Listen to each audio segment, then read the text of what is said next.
Hello. నేను రీసెంట్గా నా జావా కోర్స్ కంప్లీట్ చేసుకున్నా.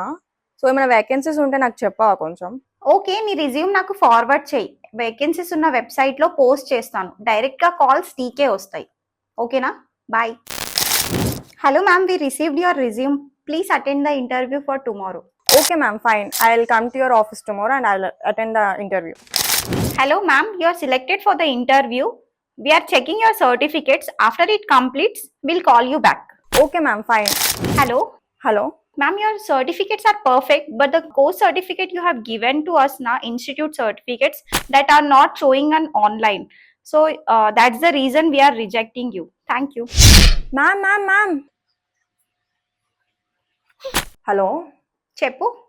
నేను రీసెంట్గా ఒక ఇంటర్వ్యూకి అటెండ్ అయ్యాను కదా. సో వాళ్ళు నేను చేసిన కోర్స్ సర్టిఫికేట్స్ ఇన్వాలిడ్ అంటున్నారు. అంటే అవి ఆన్లైన్లో షో అవుతలేవంట. ఇప్పుడు ఏం చేద్దాం? నన్ను రిజెక్ట్ చేసేసిండ్రు. సరే, నువ్వు ఫస్ట్ ఇన్స్టిట్యూట్కి పోయి కనుక్కో. మీరు కూడా ఇలాగే ప్రాబ్లమ్స్ అనేది ఫేస్ చేస్తున్నారా? అయితే మీరు వెంటనే ఐఈబి ఇంటర్నేషనల్ ఎడ్యుకేషన్ బోర్డ్ కి కనెక్ట్ అవ్వండి. స్టూడెంట్స్ ఓన్ గా కోర్స్ సర్టిఫికేషన్ అనేది పర్మనెంట్ గా రిజిస్టర్ చేసుకోవచ్చు. మరియు ఐఈబి అక్రిడేషన్ తీసుకున్న ఇన్స్టిట్యూట్స్ కి వారి స్టూడెంట్స్ యొక్క డీటెయిల్స్ అనేది ఆటోమేటిక్ గా ఇందులో షో అవుతుంది. అండ్ అక్రిడేటెడ్ ఇన్స్టిట్యూట్స్ ఒకవేళ క్లోజ్ అయినా కూడా ఆ స్టూడెంట్స్ యొక్క కోర్స్ సర్టిఫికేషన్ డీటెయిల్స్ అనేది ఇందులో పర్మనెంట్ గా మనం చెక్ చేసుకోవచ్చు. మీకేమైనా రిక్వైర్మెంట్ ఉంటే కింది ఇచ్చిన నెంబర్స్ కి కాల్ చేయండి. మా ఎగ్జిక్యూటివ్స్ ద్వారా పూర్తి వివరాలు తెలుసుకోండి. Thank you.